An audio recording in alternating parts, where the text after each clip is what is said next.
Hello friends, this is Yash Chetwa. Welcome back to our Math Talks. Today we are going to discuss some more MCQs of geometry. So without getting delay, let's get started. हमें 8th question क्या बोल रहा है? In triangle ABC, AB equals to AC and angle BAC equals to 90 degree, EF parallel to AB and DF parallel to AC. The total area of the shaded region is. हमें यहाँ पे कुछ कुछ चीजें दी गई है। अगर मैं ये ट्रायंगल फिर से यहाँ पे ड्रॉ करने की कोशिश करूँ तो ये कुछ इस प्रकार से है। ये यहाँ से यहाँ तक का और यहाँ से लेके यहाँ तक ऐसे। यहाँ पे एक चीज दी गई है पैरेलल लाइन और यहाँ से ये पैरेलल लाइन दी गई है। ओके, कुछ इस प्रकार से। और यहाँ पे ए है, बी, यहाँ पे सी है, डी है, ई यहाँ पे है और एफ यहाँ पे है। ओके, चलिए यहाँ तक तो चीजें क्लियर है। अभी हम इंफॉर्मेशन को पुट करने की कोशिश करें कि क्या क्या इंफॉर्मेशन दी गई है। A B equals to A सी है, यानी कि ये जो साइड है और ये साइड है वो इक्वल है। तो इस ये जो ट्रायंगल है वो आइसोसेलेस ट्रायंगल है, राइट। आइसोसेलेस ट्रायंगल क्या होता है, यहाँ पे दो जो साइड होती है वो इक्वल होती है। अगर दो साइड इक्वल है, सपोज कि यहाँ पे ऐसा कोई ट्रायंगल है ए बी सी, अगर ये साइड और ये साइड ये दोनों इक्वल लेंथ की है तो उसके लिए आइसोसेलेस ट्रायंगल के लिए हमारे पास एक रिजल्ट होता है ऐसा कि अगर दो साइड की लेंथ इक्वल है तो उसके सामने वाले जो एंगल होते हैं वो भी इक्वल होते हैं। यानी कि इस केस में ये एंगल और ये एंगल ये दोनों इक्वल हो जाएंगे। ओके, तो ये हमारा एक रिजल्ट होता है। तो हमें यहाँ पे क्या बोला गया है, A B equal to A सी है, यानी कि ये जो साइड लेंथ है और ये जो साइड लेंथ है वो दोनों ही इक्वल है। तो इससे हम क्या इम्प्लाई कर सकते हैं, ये जो एंगल होगा और ये जो एंगल होगा वो सेम एंगल होगा। तो मैं यहाँ पे थीटा एंगल बोल देता हूँ, तो ये एंगल भी कितना होगा, थीटा एंगल होगा। ओके, और एक चीज बोली गई है कि जो एंगल बी ए सी है, यानी कि यहाँ से बी ए सी, यानी कि ये वाला जो एंगल है वो कितना दिया गया है, 90 डिग्री। तो यहाँ पे हम 90 डिग्री ऐसे भी तो बना सकते हैं, यहाँ से ये। ओके, तो ये एंगल हमें 90 डिग्री दिया गया है। चलिए, ये चीज भी सही है। अभी हम इससे आगे क्या इम्प्लाई कर सकते हैं, हम एक और रिजल्ट जानते हैं कि अगर ऐसा कोई भी ट्रायंगल हो, ऐसा कोई भी ट्रायंगल हो तो उसका जो एंगल सम होता है ए प्लस बी प्लस सी जो है वो कितना होता है, 180 डिग्री होता है, करेक्ट। ये चीज तो हम जानते ही है, प्रॉपर रिजल्ट होता है। तो यहाँ पे इसी का अगर यूज करें तो हमारा ए यहाँ पे एंगल कौन सा है, 90 डिग्री है।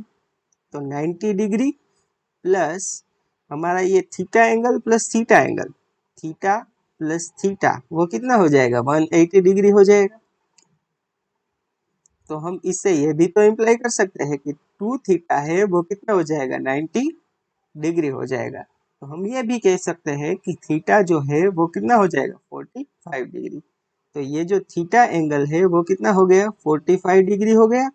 और यहाँ पे भी क्या हो गया, 45 डिग्री। चलिए, यहाँ तक तो बात बराबर है।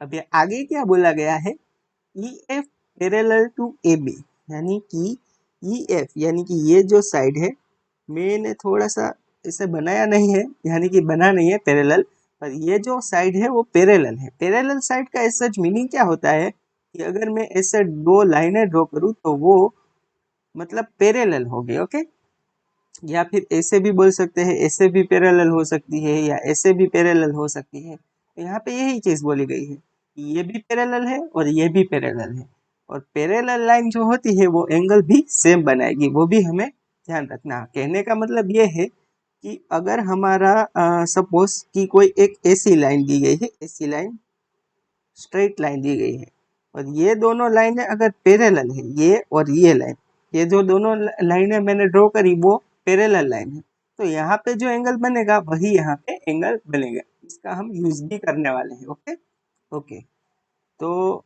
ये जो ई एफ है, यानी कि ये जो साइड है वो उस इसके पैरेलल है, इसके पैरेलल है। और क्या बोला गया है, D F parallel to A C, D F parallel to A C, यानी कि अगर मैं यहाँ पे 3 लाइनें बना दूं तो ये भी 3 लाइन, ये इसके पैरेलल और ये वाली इसके पैरेलल, तो इतनी कुल मिला के हमें इंफॉर्मेशन दी गई है। मैं यहाँ पे पूछा क्या गया है कि the total area of the shaded region is, यानी कि ये वाला यहाँ पे एरिया और इसका एरिया, ये दोनों एरियाज निकाल के, ये दोनों स्मॉल ट्राइंगल्स के एरिया निकाल के उसका सम करेंगे, तभी तो ये टोटल शेडेड रीजन का एरिया हमें मिलेगा। ओके, तो हमें इस तरह कैसे चीज करनी है, तो उसके लिए हम आगे कैसे प्रोसीड करेंगे आइए देखते हैं।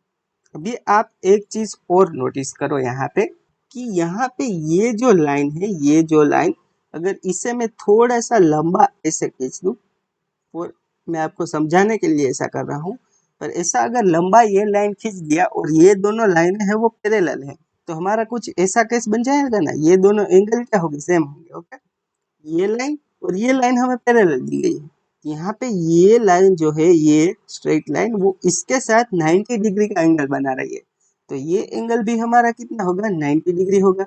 यानी कि मैं यहाँ पे लिख दूं, ये एंगल कितना हो गया, 90 डिग्री। अभी फिर से हम एंगल सम प्रॉपर्टी का यूज करेंगे। अभी अगर हमें ये एंगल निकालना हो, ये वाला एंगल, तो कैसे प्रोसीड कर सकते हैं। यहाँ पे 2 एंगल तो हमारे पास है, एक 90 डिग्री है प्लस हमें एक 45 डिग्री मिल गया, प्लस अगर हमें चाहिए वो एंगल को क्वेश्चन मार्क बोल दे, तो ये एंगल का टोटल सम कितना हो गया, 180 डिग्री होगा। तो ये वाला जो एंगल है वो कितना होगा, 180 माइनस 90 प्लस 40 कितना होता है, पहले तो 100 हो गया, फिर 35, यानी कि 135 होता है, 135। तो यहाँ पे 7 10 5 4 0, यानी कि ये एंगल जो है वो भी हमारा कितना आ रहा है, 45 डिग्री। चलिए ये बात भी कर लेते हैं। अभी हम क्या करते हैं, यहाँ पे आ जाते हैं। यहाँ पे भी हमें क्या चीज बोली गई, अगर ये लाइन को भी थोड़ी सी लंबी खींच दे, तो ये लाइन और ये लाइन, ये दोनों लाइन पैरेलल है, तो ये लाइन जो है वो इस लाइन के साथ 90 डिग्री बना रही थी, तो यहाँ पे भी कितना एंगल होगा, 90 डिग्री हो जाएगा। सिमिलर तरीके से यहाँ पे 45 है, तो यहाँ पे भी कितना होगा, 45 डिग्री। ओके, तो कुल मिला के अभी हमें सारे के सारे एंगल्स मिल चुके हैं, एंगल्स तो मिल चुके हैं। उससे हम आगे बात क्या कर सकते हैं, हम अभी ये वाला रिजल्ट का यूज करेंगे। कौन सा वाला, ये वाला रिजल्ट। पहले हमें ये बोला था कि अगर कोई भी 2 लाइन सेम है लेंथ में, तो उसके सामने सामने के एंगल जो होते हैं वो एकदम सेम होते हैं। ओके, तो यहाँ से हम ये चीज को ऑब्जर्व करेंगे। पहले मैं यहाँ से एक लाइन ड्रॉ कर देता हूँ, यहाँ से लाइन ड्रॉ कर देता हूँ, वो हमारा क्या होगा, ए एफ होगा, क्योंकि ए एफ का आगे यूज आने वाला है। ओके, अभी हमें चीज क्या ऑब्जर्व करेंगे, अगर ये जो ये एंगल है ये भी 45 है, चलिए मैं अलग पेन यूज कर लेता हूँ।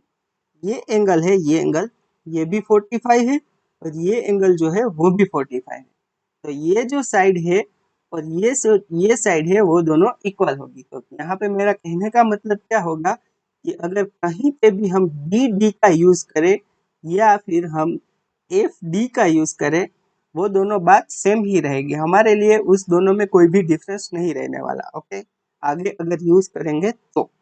और एक चीज मैं आपको बताना चाहता हूँ कि ये एंगल भी 45 डिग्री है और ये एंगल भी 45 डिग्री है, तो ये चीज और ये चीज, ये दोनों चीज भी हमेशा के लिए सेम रहने वाली है। तो यानी कि हम ये भी बोल सकते हैं कि ये वाला ई सी इक्वल्स टू क्या रहने वाला है हमारे लिए, ई एफ। ओके, तो हमें ये दोनों चीजों का ख्याल रखना है। अभी हमारे पास ट्राइंगल का जो एरिया निकालना होता है वो कैसे निकालते हैं, बेस इनटू हाइट की तरीके से निकालते हैं, तो वही फॉर्मूला का आगे यूज करेंगे। चलिए मैं थोड़ा सा यहाँ पे इरेज कर देता हूँ और आपको समझाने की कोशिश करता हूँ। यहाँ से ये मैं चीजें हटा देता हूँ ताकि, क्योंकि इसकी अभी जरूरत नहीं है। हटा दिया। ओके, इतना एरिया तो काफी है। अभी एरिया फाइंड करना है ये ट्राइंगल का, ये ट्राइंगल का। ओके, मैं अगर अलग लाइन से यहाँ पे ड्रॉ भी करने की कोशिश करूँ तो यहाँ से लेके यहाँ तक, और ये वाला कुछ कुछ इस तरीके से है और ये वाला कुछ यहाँ इस तरीके से है। तो ये अगर हमारा बेस है और ये हाइट है, कुछ इस प्रकार से अगर 90 डिग्री बना रहा है फिर तो बेस और हाइट यही हो गई। तो अगर ये वाला मैंने ड्रॉ किया, उस ट्रायंगल का एरिया निकालना होगा तो वो कैसा होगा, 1/2 multiply by B D multiply by ये वाली कौन सी होगी, एफ डी होगी। Okay, F D. तो यहाँ पे ये एक नंबर आ गया। और मैंने आपको बोला था कि अगर किसी भी जगह बी डी होगा तो उसके जगह हम क्या यूज करेंगे, एफ डी यूज करेंगे। ओके, कर सकते हैं ऐसा। तो यहाँ पे ये एरिया को क्या हो गया, 1/2 बी डी। बी डी की जगह हम क्या यूज कर रहे हैं, एफ डी यूज कर रहे हैं। तो यहाँ पे क्या हो जाएगा, एफ डी का होल स्क्वायर हो जाएगा। करेक्ट। अभी यहाँ पे अगर इसे नंबर 1 दे दे, अभी एक और एरिया निकालना है। वो कौन सा ट्रायंगल का एरिया है, वो यही ट्रायंगल का एरिया है। इसे अगर मैं ये इस कलर से ड्रॉ करने की कोशिश करूँ तो चलिए, यहाँ पे ये वाला जो ट्रायंगल है उसका एरिया अभी हम निकाल रहे जा रहे हैं। ओके, तो यहाँ पे भी बेस और हाइट क्या होने वाली है, सी ई मल्टीप्लाई बाई ई एफ हो जाएगा। या तो आप ई सी बोल दो, चलो इसे E C multiply by E F. Okay, तो 1/2 multiply by E C multiply by E F. और मैंने एक और चीज आपको बोली थी, और वो चीज क्या थी कि ई सी और ई एफ दोनों ही इक्वल है। तो हम यहाँ पे ई सी की जगह ई एफ लिख देते हैं। क्यों लिख देते हैं वो आपको आगे जाके अभी पता चलेगा ही। ई एफ का होल स्क्वायर लिख देते हैं, इसे नंबर 2 दे देते हैं। हमारा टोटल शेडेड रीजन का एरिया निकालना है, उसके लिए हमें क्या करना होगा, ये दोनों एरिया का सम करना होगा। तो वो हम कर देते हैं, और वो क्या होगा, 1+2 कर देते हैं। तो 1/2 को अगर हम कॉमन ले ले तो यहाँ पे ये क्या हो गया, एफ डी का whole square plus E F का होल स्क्वायर, यानी कि इसका होल स्क्वायर और इसका होल स्क्वायर। ओके, अगर आप एक और चीज यहाँ पे ऑब्जर्व करोगे तो ये जो है वो रेक्टेंगल बन रहा है, और रेक्टेंगल की जो सामने सामने की बाजुएं होती है वो सेम होती है। ओके, तो यहाँ पे ई एफ की जगह एक और चीज हम लिख सकते हैं, और वो चीज कौन सी है, यहाँ पे ए डी, यहाँ पे ए डी भी लिख सकते हैं ई एफ की जगह। तो यह क्या हो जाएगा, 1/2 F D square plus E F की जगह, यानी कि इसकी जगह हम ये वाली लेंथ ले रहे हैं, A D square. A D square वो हम क्यों कर रहे हैं, क्योंकि हमें यहाँ पे पाइथागोरस थ्योरम का यूज करना है। अभी ये 90 डिग्री है, टोटल 180 डिग्री है, तो ये कितना होगा, ये भी 90 डिग्री होगा। 90 डिग्री जैसे ही होगा तो ये इसका स्क्वायर प्लस इसका स्क्वायर, तो ये इसका स्क्वायर हो जाएगा, यानी कि 1/2 इसका स्क्वायर हो जाएगा, ए एफ स्क्वायर। यहाँ पे हमारा आंसर आ गया, 1/2 ए एफ स्क्वायर। यहाँ पे A is the correct answer over here. I hope आपको ये कंसेप्ट अच्छे से समझ में आया होगा। चलिए आगे बढ़ते हैं। अभी 9th क्वेश्चन हमें क्या बोल रहा है, two identical wheels B and C move on the periphery of circle A, both start at the same point on A and return to it, B moving inside A and C outside it. Which is the correct statement? A. B wears out pi times C. B. C wears out pi times B. C. B and C wear out almost equally. And D. C wears out 2 times B. हमें यहाँ पे पहले तो एक circle दिया गया है बड़ा सा, उसको हमने ए नाम दे दिया है। आगे बोला गया है कि दो इक्वल साइज के सर्कल है, एक इनसाइड मूव कर रहा है और एक आउटसाइड मूव कर रहा है। अभी कौन सा ज्यादा यहाँ पे डिस्टेंस कवर करेगा, जब ये पूरा का पूरा दोनों सर्कल यहाँ से शुरू करके यहाँ लौट के वापस आ जाए। तो यहाँ पे सीन क्या होगा, दोनों का साइज सेम है, तो दोनों जो सर्कल है वो ये बड़े वाले सर्कल की सर्क्यूमफ्रेंस से उतना ही मूव करेंगे, यानी कि इक्वल इक्वल मूव करेंगे। ऐसा नहीं होगा कि एक ज्यादा मूव कर जाए और एक कम मूव कर जाए, तो ये दोनों ही सेम तरीके से मूव करेंगे। तो यहाँ पे ऐसा कौन सा ऑप्शन बोल रहा है, C, B and C wear out almost equally. So यहाँ पे सी आंसर हो जाएगा। ओके, तो इस तरीके से इस क्वेश्चन को सोल्व करेंगे। आइए आगे बढ़ते हैं। 10th क्वेश्चन हमें क्या बोल रहा है, which of the following is odd one out, A isosceles triangle, B square, C rectangular hexagon and D rectangle. ये हमें नेट जून 2017 में पूछा गया था। मैंने यहाँ पे आपको समझाने के लिए सारे शेप ही ले लिए हैं। यहाँ पे आइसोसेलेस ट्राइंगल, आइसोसेलेस ट्राइंगल में क्या होता है कि ये जो दो साइड होती है वो पैरेलल होती है, हमने जैसे कि अभी 8 क्वेश्चन में यूज किया था वैसे ही। तो यहाँ पे ये जो दो एंगल होते हैं वो भी इक्वल होते हैं और ये एंगल अलग हो सकता है। फिर स्क्वायर क्या होता है, स्क्वायर में तो चारों साइड इक्वल होती है और चारों एंगल भी इक्वल होते हैं और वो कितने होते हैं, 90 डिग्री के होते हैं। ओके, हेक्सागोन में क्या होता है, उसमें 6 साइड होती है और रेगुलर हेक्सागोन है, इसलिए सारे के सारे जो एंगल होते हैं वो भी सेम होते हैं और वो कितने होते हैं, 120 डिग्री होते हैं। ओके, तो इस प्रकार से हेक्सागोन होता है। रेक्टेंगल में क्या सीन रहता है, उसमें सामने सामने की बाजुएं सेम रहती है और ये दोनों भी सेम रहती है और जो सारे एंगल होते हैं वो 90 डिग्री के रहते हैं। ओके, तो ओड वन आउट करना है इसमें से। तो ओड वन आउट में क्या करना होता है, इसमें से चारों में से कौन सा अलग पड़ रहा है, ये अलग कौन सा पड़ेगा, यहाँ पे ये सारे एंगल 90 डिग्री, यानी कि सारे एंगल यहाँ पे भी सेम है, यहाँ पे भी सारे एंगल सेम और यहाँ पे भी सारे ही एंगल सेम है। पर यहाँ पे ये दोनों एंगल सेम है पर ये एंगल सेम नहीं भी हो सकता है। ओके, तो इस प्रकार से हमारा यहाँ पे आइसोसेलेस ट्राइंगल है वो इन तीनों से अलग पड़ता हुआ नजर आ रहा है। तो यहाँ पे A is the correct answer over here. Okay, I hope आपको ये क्वेश्चन भी अच्छे समझ में आया होगा। तो 11th क्वेश्चन हमें क्या बोल रहा है, the dimensions of a floor are 18 into 24. What is the smallest number of identical square tiles that will pave the entire floor without need to break any tile? A 6, B 24, C 8 and D 12। हमें यहाँ पे एक floor दे दिया गया है कुछ इस प्रकार से।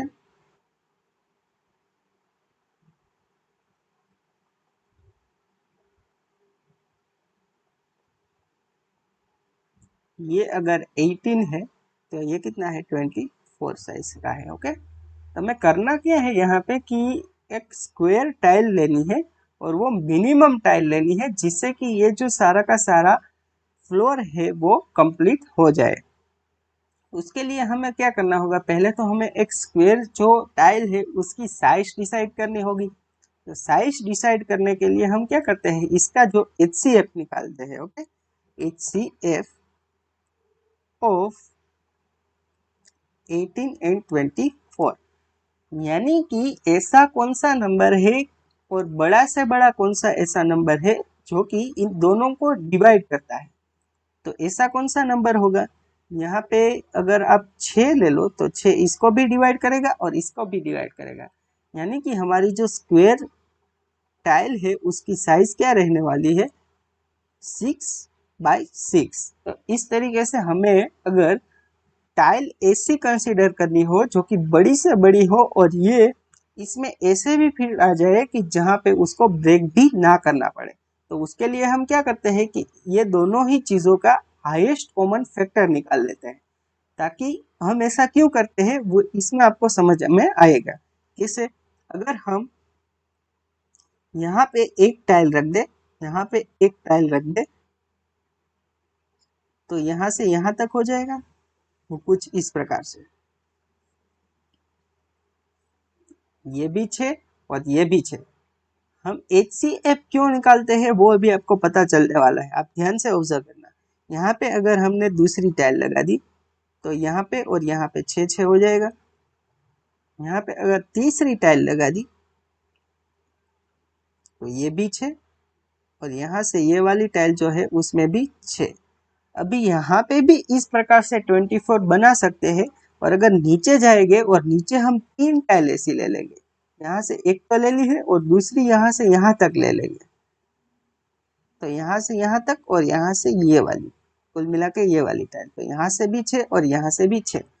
तो यहाँ पे अगर 3 टाइल ले ले और यहाँ पे 4 टाइल ले ले तो 6 × 4 24 और यहाँ पे 6 × 3 18 हो जाएगा। ओके, तो हाईएस्ट कॉमन फैक्टर इसीलिए निकालते हैं कि अगर हम 6 को इतनी बार ऐड करेंगे तो 6 को 4 बार ऐड करने पर हमें 24 भी मिल पाएगा और उसको 3 बार ऐड करने पर हमें 18 भी मिल पाएगा। अभी आप और कोई भी लेंथ के लिए ऐसा नहीं कर सकते हो, इसलिए हमें हाईएस्ट कॉमन फैक्टर लेके टाइल की जो साइड लेंथ है वो डिसाइड करनी पड़ेगी। तो यहाँ पे ऐसा कर दिया। अभी हमें तो टोटल टाइल्स ढूंढनी है, तो चलो ये पूरा का पूरा कंप्लीट कर ही देते हैं। यहाँ से यहाँ तक और यहाँ से यहाँ तक और ये वाला ये और यहाँ से यहाँ तक। तो कुल मिला के ऐसे हमें कितनी टाइल ले ली? 1 2 3 4 5 6 7 8 9 10 11 और 12। तो कुल मिलाकर हमें कितनी टाइल्स लेनी होगी? 12 टाइल्स लेनी होगी। तो इस प्रकार से हमारा डी ऑप्शन करेक्ट हो जाएगा। ओके, चलिए आगे बढ़ते हैं। 12th क्वेश्चन हमें क्या बोल रहा है? OA, OB and OC are radii of the quarter circle shown in the figure. AB is also equals to the radius. What is the angle OCB? यहाँ पे OA, OB and OC वो तीनों हमें रेडियस दी गई है। यहाँ तक बात सही है। AB is also equal to the radius, यानी कि AB यहाँ से यहाँ तक ये जो कोड है उसको हमने रेडियस के जितना ही ले लिया है। ओके, इसकी इसकी और इसकी ये तीनों की लेंथ सेम है। और हमने एक रिजल्ट पढ़ा था और वो क्या था? अगर दो साइड सेम है तो उसके सामने के एंगल सेम रहने वाले हैं। तो इस तरह से यहाँ पे भी एंगल सेम, ये एंगल भी सेम और ये एंगल भी सेम रहने वाला है। तो ये अगर इसको थीटा नाम दे दे तो थीटा थीटा, यहाँ से ये चीज बोल सकते हैं theta plus theta equals to हमें कितना मिल जाएगा? 180 डिग्री। ओके, तो 3 थीटा का क्या होगा? 180। तो थीटा हमें कितना मिल जाएगा? Theta 60 degree. ओके, तो ये 60 डिग्री हो जाएगा सारे के सारे एंगल। अभी हमें यहाँ पे ढूंढना क्या है? What is the angle OCB? OCB यहाँ पे ये एंगल हमें ढूंढना है। ये एंगल भी हमारा कितना है? 60 डिग्री है। अभी आप एक चीज और ऑब्जर्व करो, ये हमें क्वार्टर सर्कल दिया गया है। क्वार्टर सर्कल में क्या होता है कि 1/4 ऑफ सर्कल होता है और हम जानते हैं कि ये जो टोटल एंगल बनाएगा, टोटल एंगल वो कितना होगा? 90 डिग्री होगा। तो अगर यही सिर्फ यहाँ से ये वाला एंगल हम ढूंढे तो वो कितना होगा? चलिए मैं नीचे लिख दूँ। तो ये टोटल 90 है, 90 में से 60 गया तो ये कितना होगा? 30 डिग्री। ओके, तो ये वाला जो एंगल है यहाँ से यहाँ तक ये 30 डिग्री हो गया। चलिए ये चीज भी सही है, यहाँ तक बातें क्लियर है। ये भी रेडियस है और ये भी रेडियस है, तो ये दोनों साइड तो इक्वल होगी। इक्वल साइड जैसे ही आई तो ये एंगल और ये एंगल, ये भी अगर हम इसको क्वेश्चन मार्क नाम दे दे तो ये दोनों एंगल भी सेम होंगे। यानी कि हमें जो ढूंढना होगा वो एंगल और ये एंगल वो दोनों सेम होने वाले हैं। और एक एंगल हमें मिल गया है, वो कितना है? 30 डिग्री है। ओके, तो हम ऐसा लिख सकते हैं यहाँ पे question mark plus 30 degree equals to 180 degree. Okay, तो 2 क्वेश्चन मार्क है वो कितना हो जाएगा? 150 डिग्री जितना। तो क्वेश्चन मार्क कितना हो जाएगा? 75 डिग्री जितना। तो यहाँ पे करेक्ट आंसर कौन सा होगा? B. B is the correct answer over here. I hope आपको ये क्वेश्चन भी अच्छे से समझ में आया है। आइए आगे बढ़ते हैं। 13th क्वेश्चन हमें क्या बोल रहा है? A normal TV screen has a width to height ratio of 4:3, while high definition TV screens has a ratio of 16:9. What is the approximate ratio of the diagonals if the heights of the two types of screens are the same? A 5:9, B 5:18, C 5:15 and D 5:6. आइए इसे देखते हैं। ये हमारा जो है वो normal TV है और ये वाला जो है वो हाई डेफिनेशन टीवी है। उसके रेशियो के बारे में हमें कुछ चीज़ें दी गई है कि अगर उसकी विड्थ टू हाइट रेशियो है वो कितनी है? 4:3। यहाँ पे W/H है वो कितना है? 4:3 है। और यहाँ पे भी हमें एक रेशियो दिया गया है, वो कितना है? 16:9 है। यहाँ पे भी ये किस प्रकार से रेशियो होगा? W/H होगा। और एक चीज हमें बोली गई है कि ये जो हाइट है वो हमें सेम लेनी है, ये चीज हमें यहाँ पे बोली गई है, heights of two types of screens are the same. तो इसके लिए हम क्या करेंगे, इस सच एक एग्जाम्पल ले लेंगे, और एग्जाम्पल कौन सा होगा हमारा, यहाँ पे अगर ये जो हाइट है वो 9 है, ये रेशियो, और हम जो लेंथ है वो सेम ही ले रहे हैं यहाँ पे, और यहाँ पे ये जो है वो 16 है, यहाँ पे भी हमें हाइट सेम लेनी है, तो ये रेशियो का यूज करके हमें हाइट सेम लेनी है। तो इसको किससे मल्टीप्लाई करें कि यहाँ पे ये जो है वो 9 आ जाए, तो हमें 3 से मल्टीप्लाई करना होगा, तो ये वाली चीज 9 बन जाएगी और ये वाली चीज कितनी रह जाएगी, 12 बन जाएगी। ओके, यहाँ पे हमने 3 से मल्टीप्लाई कर दिया, तो ताकि ये जो रेशियो है वो एज इट इज सेम रहे। वो कैसे सेम रहेगा, अगर 12 जम 9 भी लिखेंगे तो उसको हम ऐसे लिख सकते हैं ना, 12 डिवाइडेड बाई 9, तो 3 इंटू 3 9 और 3 इंटू 4 12, तो 4 जम 3 रेशियो रहने वाला है। तो इस प्रकार से हमने एग्जाम्पल ले लिया, यहाँ पे जो रेशियो था उसी को एग्जाम्पल के रूप में ले लिया, और हमें हाइट सेम करनी थी, तो इसको जो था वो हमने 3 से मल्टीप्लाई करके ले लिया। अभी तो हमें सिंपली क्या करना है, ये जो रेशियो है वही निकालना है, तो यहाँ पे ये जो डिग्री है वो 90 डिग्री होगी, और यहाँ पे भी क्या होगी, 90 डिग्री होगी। तो अभी हम यहाँ पे अगर पाइथागोरस थ्योरम का यूज करें तो y का स्क्वायर है उसे हम क्या लिख सकते हैं, Y square equals to 16 square plus 9 square, 16 square plus 9 square, तो 16 का स्क्वायर क्या होता है 256 प्लस 9 का स्क्वायर 81 हो जाएगा। तो y जो है उसे हम अंडर रूट में ये दोनों का सम लिख सकते हैं, 6 प्लस 1 कितना हो जाएगा 7 3, और यहाँ पे 2 प्लस 1 3 337। सिमिलर तरीके से एक स्क्वायर जो है उसे क्या लिख सकते हैं, इसका स्क्वायर करेंगे तो ये दोनों का स्क्वायर हो जाएगा, यानी कि 9 स्क्वायर प्लस 12 स्क्वायर हो जाएगा। ओके, जो कि 81 प्लस कितना हो जाएगा 144 हो जाएगा। तो हम x को क्या लिख सकते हैं, अंडर रूट, यहाँ पे 4 प्लस 1 5 2 और 2 यानी कि 225, तो ये इसका स्क्वायर रूट क्या हो जाएगा 15 हो जाएगा। सिमिलर तरीके से ये अप्रोक्सीमेटली स्क्वायर रूट कितना हो जाएगा 18 हो जाएगा, क्योंकि 18 का जो स्क्वायर होता है वो 324 होता है, और 19 का जो होता है वो 361 होता है, तो ये 18 से ज़्यादा नज़दीक है, तो हम यहाँ पे 18 लिख सकते हैं। करेक्ट। तो अभी ये दोनों का रेशियो हमें पूछा गया है, तो वो कितना हो जाएगा 15 जम 18 हो जाएगा। तो यहाँ पे 5 इंटू 3 लिख सकते हैं, और यहाँ पे 6 इंटू 3 लिख सकते हैं, तो 3 से 3 अगर कैंसिल कर दे तो यहाँ पे हमारा करेक्ट आंसर क्या हो जाएगा 5 जम 6। तो इस प्रकार से D is the correct answer over here. I hope आपको ये क्वेश्चन अच्छे से समझ में आया होगा। 14th क्वेश्चन क्या बोल रहा है, comparing numerical values which of the following is different from the rest. A, the ratio of the circumference of circle to its diameter. B, the sum of the three angles of plane triangle expressed in radians. C, 22 divided by 7, and D, the net volume of hemisphere of unit radius and a cone of unit radius and unit height. चलिए यहाँ से ये question discuss करें उससे पहले मैं आपको पाई के बारे में कुछ आइडिया देना चाहता हूँ। और पाई एक्चुअल में होता क्या है, पाई जो होता है वो काफ़ी पुरानी बात है, जब पाई की खोज की गई थी। वो पाई होता क्या है, ऐसे अगर हम सर्कल ड्रॉ करें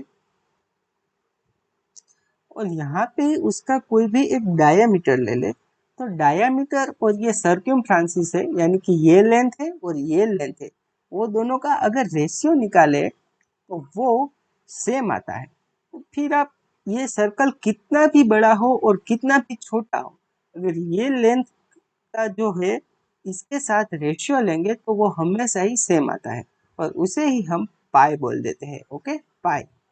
तो यहाँ पे ए ऑप्शन क्या बोल रहा है, the ratio of circumference of a circle to its diameter.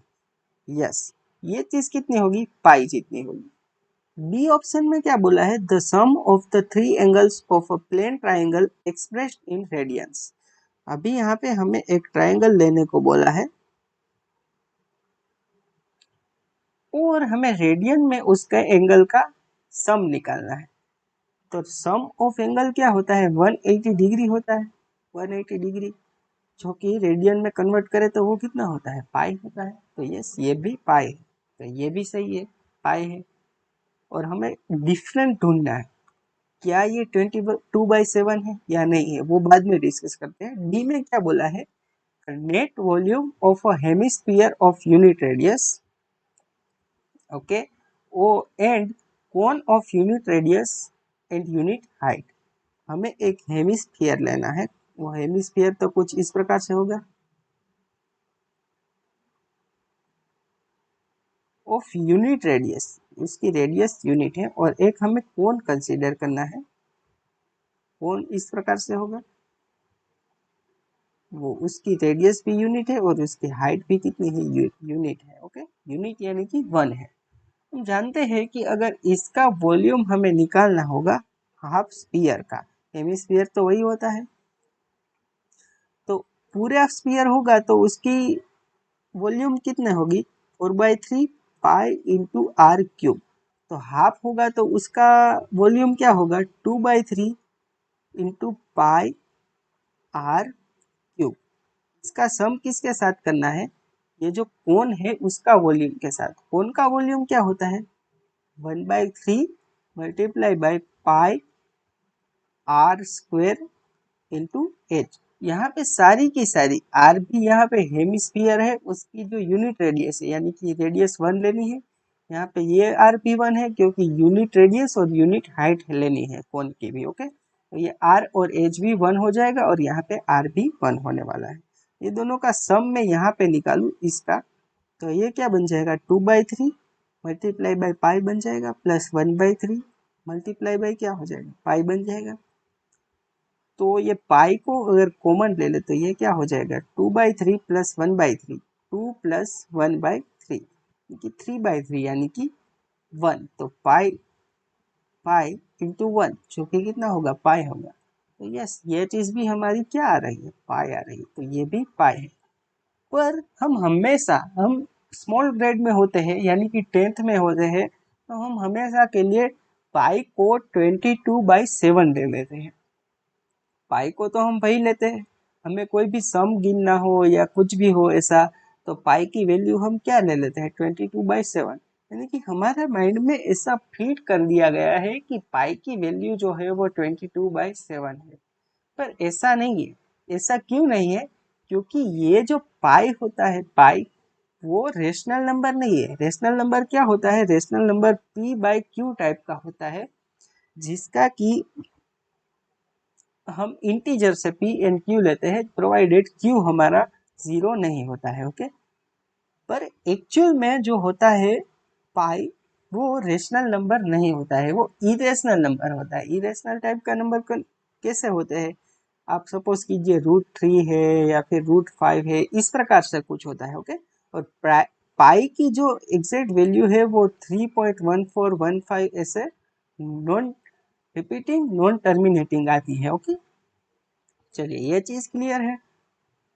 तो 22/7 आखिर लेते क्यों है, वो इसलिए लेते हैं क्योंकि पाई का जो अप्रोक्सीमेशन है वो इतना होता है, 22/7 जितना होता है। पर एक्चुअल में पाई की वैल्यू उतनी एग्जैक्टली नहीं है, ओके, क्योंकि वो इरेशनल नंबर है। और 22/7 जो है वो रेशनल अप्रोक्सीमेशन ऑफ पाई है, यानी कि इरेशनल नंबर का रेशनल अप्रोक्सीमेशन है। तो यहाँ पे ये जो है वो डिफरेंट फ्रॉम रेस्ट होगा। तो यहाँ पे हमारा करेक्ट आंसर कौन सा हो जाएगा, सी, ओके, क्योंकि हमें अलग ढूंढना था। तो ये वाले जो चीज है वो अलग है, इसलिए हमारा करेक्ट आंसर कौन सा होगा, सी आंसर होगा, ओके। तो आई होप आपको पाई के बारे में जो हिस्ट्री थी और ये चीज थी कि हम हमेशा ये क्यों लेते हैं, वो भी क्लियर हो गई होगी अभी, ओके। आइए आगे बढ़ते हैं। 15th क्वेश्चन हमें क्या बोल रहा है, for a certain regular solid number of faces plus number of vertices equals to number of edges plus 2 for three such distinct, not touching each other objects, what is the total value of faces plus vertices minus edges? 2460. ऐसे ये कोई मतलब geometry का question है ही नहीं, simply एक equations को solve करना है और कुछ नहीं है। अगर मैं ये तीनों को फेसिस को एफ नाम दे दूं, एफ प्लस वर्टाइसिस को वी नाम दे दूं और एजिस को ई नाम दे दूं तो ई प्लस 2 है। इतनी चीज दी गई है। अभी हमें सेम टू सेम सॉलिड लेने हैं। सेम टू सेम तीन सॉलिड ले लेंगे तो वहां पे भी क्या होगा, अगर मैं ये इक्वेशन जो है वो 3 बार बनाऊं, एक बार तो ये वाली बन गई, F plus V minus E equals to 2 है। अभी ये ऑब्जेक्ट नंबर 1 के लिए भी ये इक्वेशन है। ऑब्जेक्ट नंबर अगर 2 लेंगे तो वहां पे भी क्या इक्वेशन होगी, A plus we equals to 2 होगी ऑब्जेक्ट नंबर 2 के लिए। ऑब्जेक्ट नंबर 3 के लिए इक्वेशन बनाएंगे तो वो भी क्या होगी, A plus V minus E equals to 2 होगी। यहाँ पे 3 नंबर दे देते हैं। यहाँ पे क्या पूछा गया है, what is the total value of F plus V minus E. तो उसके लिए हमें क्या करना होगा, सिंपली ये तीनों का सम करना होगा, ये और ये। तो ये तीनों का जो सम है वो कितना आ जाएगा, 2 प्लस 2 प्लस 2 यानी कि 6। तो सी इस तरीके से यहाँ पे करेक्ट आंसर हो पा रहा होगा। ओके, चलिए आगे बढ़ते हैं। 16th क्वेश्चन हमें क्या बोल रहा है, equilateral triangles are drawn one inside the other as shown, what is the ratio of the two shaded areas। यानी कि ये जो ट्राइंगल है वो इक्विलेटरल है और अंदर के जो ट्राइंगल है वो भी इक्विलेटरल है। इक्विलेटरल का मतलब क्या होता है कि उसकी तीनों की तीनों साइडें सेम रहती है। ओके, यहाँ तक तो आपको चीजें क्लियर होगी। अभी आगे जो खेल है वो तो सिर्फ ऑब्जर्वेशन का खेल है। कैसे ऑब्जर्वेशन का खेल है, आप पहले तो ये जो बड़ा वाला ट्राइंगल है उसको आपने छोटे ट्राइंगल में डिवाइड कर दिया। कैसे डिवाइड कर दिया, 4 बड़े ट्राइंगल है उसमें डिवाइड किया है। यहाँ पे ये वाला, ये वाला, ये और ये वाला, चार ट्राइंगल है जिसका जो एरिया होगा वो सेम टू सेम रहने वाला है। अभी आगे क्या किया, बीच वाला जो ट्राइंगल था उसको भी उसने 4 भाग में डिवाइड कर दिया। यानी कि यहाँ पे भी 4 भाग कर दिए जिसमें कि सारे के सारे ट्राइंगल यहाँ पे उसका जो एरिया है वो सेम रहने वाला है। यहाँ तक चीज क्लियर है। तो ये बड़ा ट्राइंगल ये वाला और ये वाला ट्राइंगल है वो आपको जैसे दिख पा रहा है वैसे सेम टू सेम उसका एरिया रहने वाला है। ओके, बड़ा ट्राइंगल की बात करें तो अगर ये बड़ा ट्राइंगल ये वाला है यहाँ से यहाँ तक का, यानी कि बी सी एफ है, उसको हम ये वाले ट्राइंगल में डिवाइड कर दे कुछ, यानी कि मेरा कहने का मतलब ये है कि कुछ इस प्रकार से हम एक ट्राइंगल यहाँ पर ड्रॉ कर दे तो ये भी तो ऐसे डिवाइड हो जाएगा ना भाई साहब, ऐसे डिवाइड हो जाएगा ना जिसका कि एरिया सेम टू सेम रहने वाला है। अगर मैं अलग कलर से इसको ड्रॉ करने की कोशिश करूँ तो यहाँ से मैं कुछ इस प्रकार से बात कर रहा हूँ, यहाँ से ये, फिर यहाँ से इतना ले ले। आई होप कि ये ट्राइंगल जैसा दिखे पहले तो। ओके, यहाँ तक लेना है। ओके, चलिए मैंने यहाँ पे क्या किया है कि जो ऊपर वाला ट्राइंगल था उसको भी मैंने 4 पार्ट में डिवाइड कर दिया। अभी यहाँ पे क्वेश्चन क्या है, ये चारों के चारों कंसीडर करने हैं, ये मैं अलग दिखे इसलिए सिर्फ ऐसा लिया है, वरना ये चारों के सभी ट्रायंगल को कंसीडर करना है।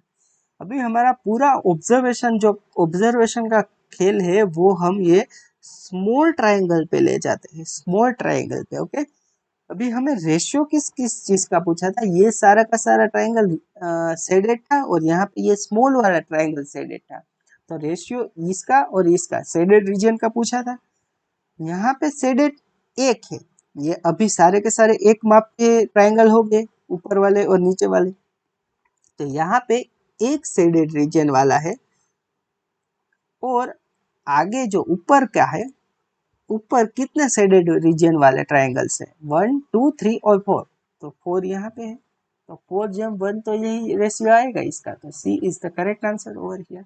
समराइज करने की कोशिश करूँ तो पहले हमें एक बड़ा ट्रायंगल दिया था, इसके बीच में यानी कि जो बड़ा ट्रायंगल है उसको 4 भाग में डिवाइड किया था। फिर उसके अंदर भी छोटा वाला था, उसे 4 भाग में डिवाइड किया था, जो कि सेम टू सेम रहने वाला था। ऊपर का जो ट्रायंगल था उसको पूरा का पूरा सेट कर दिया था और इसको एक भाग में सेट किया था। फिर हमने क्या किया आगे कि ऊपर वाला जो ट्रायंगल था उसको भी हमने 4 भाग में डिवाइड कर दिया। क्यों? क्योंकि हमें कंपैरिजन ये स्मॉल वाले ट्रायंगल से करनी थी। तो यहाँ पे स्मॉल वाले 4 ट्रायंगल थे और यहाँ पे एक ट्रायंगल था, तो 4:1 आ जाएगा रेशियो। कितना सिंपल क्वेश्चन है। तो इस प्रकार से यहाँ पे सी ऑप्शन करेक्ट हो जाएगा। ओके, आइए आगे बढ़ते हैं। ओके, 17th क्वेश्चन क्या बोल रहा है? A B C D are points on a circle with A B equals to 5 cm। Okay, B C equals to 12 cm। B C यहाँ पे कौन सा है? ये वाला। Okay, AC equals to 13 cm, AC 13 cm and AD equals to 7 cm, AD equals to 7 cm. The closest approximation of CD is, यहाँ पे ये जो है उसकी लेंथ हमें निकालनी है कुल मिला के। यहाँ पे हम एक रिजल्ट का यूज करेंगे और रिजल्ट वो कौन सा होता है वो मैं आपको बताता हूँ। अगर कुछ इस प्रकार से हमारा सर्कल है और यहाँ पे उसका डायमीटर है, तो ये डायामीटर से अगर आप यहाँ से ये लाइन ऐसे लगा दोगे और यहाँ से ये लाइन लगा दोगे, तो ये जो एंगल बनता है ना, एंगल, ये कोई भी पॉइंट यहाँ से पर अगर ये डायामीटर के दो एंड को जोड़ता हुआ होना चाहिए, तो ये जो एंगल बनता है ना वो कितना होता है? 90 डिग्री होता है। तो यहाँ पे इसी चीज का अगर हम यूज करें तो ये जो एंगल है ये हमारा AC डायामीटर है, तो ये एंगल जो है वो कितना होगा? 90 डिग्री होगा। 90 डिग्री। तो यहाँ पे अगर हम पाइथागोरस थ्योरम का यूज करें तो क्या लिख सकते हैं? C D square plus A D का हमें लेंथ कितना दिया गया है? 7 दिया गया है, तो 49 इक्वल्स टू 13 का स्क्वायर। ओके, तो 169। तो हम सी डी का जो स्क्वायर है उसको कितना लिख सकते हैं? 9 माइनस 9 0, 6 माइनस 4 2 और 1। और हम जानते हैं कि 11 का जो स्क्वायर होता है वो कितना होता है? 121 होता है।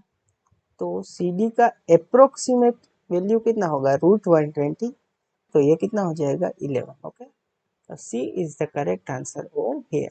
कुल मिला के हमें सिर्फ ये रिजल्ट का यूज करना था। ओके, तो आई होप आपको ये क्वेश्चन अच्छे समझ में आया होगा। आगे बढ़ते हैं। 18th क्वेश्चन हमें क्या बोल रहा है? A B and C D are two chords of a circle subtending 60 degree and 120 degree respectively at the same point on the circumference of circle, then AB gem CD is A √3 gem 1, B √2 gem 1, C 1 gem 1 and D √3 gem √2। यहाँ पे ये picture हमें दिया नहीं गया होता है, ये मैंने आपको समझाने के लिए ही यहाँ पे ड्रॉ पहले ही करके रखा है। ओके, बोला क्या गया है? कोई एक सर्कल है, वहां पे A B and C D जो है, A B and C D वो कोई कोड है और वो एक सेम पॉइंट पे, यहाँ अगर ये पॉइंट एक्स पॉइंट कंसीडर करें तो वो एक जो है वो एंगल 60 बना रहा है और एक जो एंगल है वो 120 बना रहा है। ऑब्वियसली जो बड़ा वाला एंगल होगा, यानी कि ये वाला एंगल होगा वो 120 होगा और ये वाला जो स्मॉल एंगल होगा वो कितना होगा? 60 डिग्री होगा।